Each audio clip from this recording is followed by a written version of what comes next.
Good morning, guys. Good morning.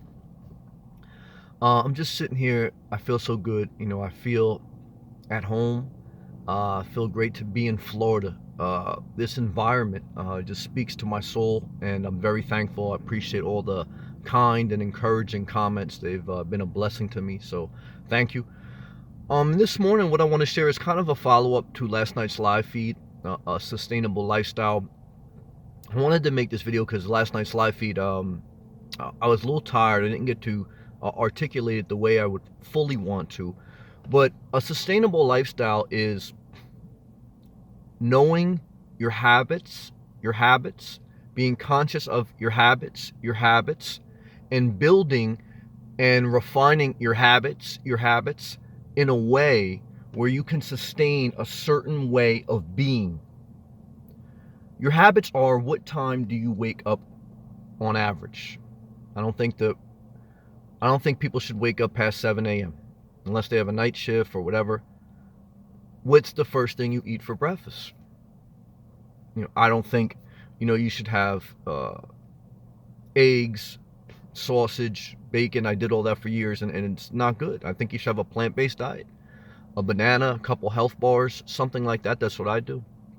Coffee, no sugar. That's a good habit. Again, I'm not going to tell you how to live, but I'm sharing my thoughts. That's part of starting that healthy mindset. And then do you go for a walk after that? Once you wake up, then after you eat your breakfast, do you go for a walk? That's a habit. That's building a certain way that you can do things every day, and it would be good so you can sustain a lifestyle. That's health-wise. Financially, living below your means is the cornerstone of the financial habit that will give you the financial resources to live your dream.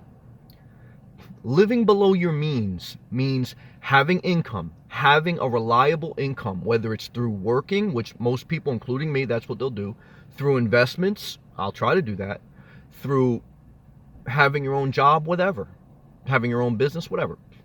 Income, then knowing your expenses, knowing how much you need every month to cover everything you need to do, including a level of savings, is below the ratio that your income is.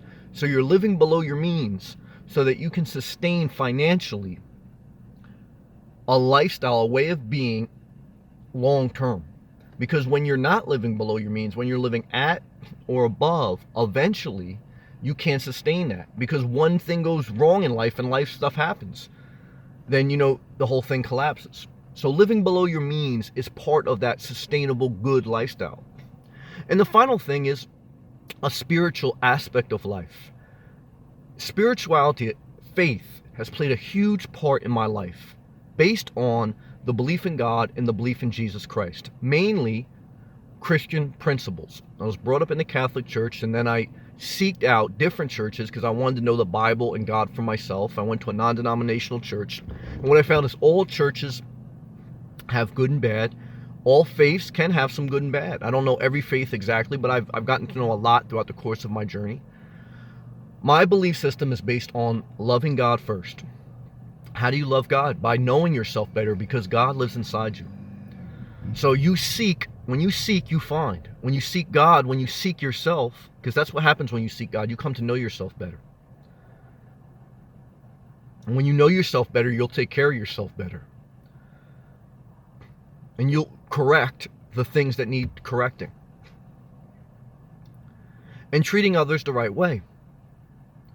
And with the understanding that some people you just can't have in your life. They're not good for you. They're not healthy. So you cut them off. You love them. You pray for them. But, they're not your best friend. They're not associated. You're not associating with them. Wisdom is part of faith. A lot of the book of Proverbs in the beginning of the Bible in the Old Testament was all about wisdom. And then there was also a level of a tone in the Bible that there's some things no one can understand. And even scientists, even different people say you can't explain everything in this world. Trust in the Lord with all your heart and lean not on your own understanding. Faith. But with critical thinking, your own self-critical thinking, so that your pastor cannot lead you astray, so that you don't become part of a cult, and so that just because it was taught to you, it may not be the right thing, and it may not be interpreted, because faith, a lot of faith is about interpretation, and many people interpret it their own way. You got to be very careful. But I believe that a healthy amount of faith, that good, healthy physical lifestyle habits, and financial health with regards to living below your means, those three things are the cornerstone, or the bedrock, the foundation of living a good, sustainable, long-term way of being. It's a way that you're going to be, and it can endure. You know, that's the thing with sustainability. It endures long-term because it's a solid foundation. It's not, you know, a meal plan. It's not a get-rich-quick scheme. It's not a cult. It's good habits. Good habits will change your life.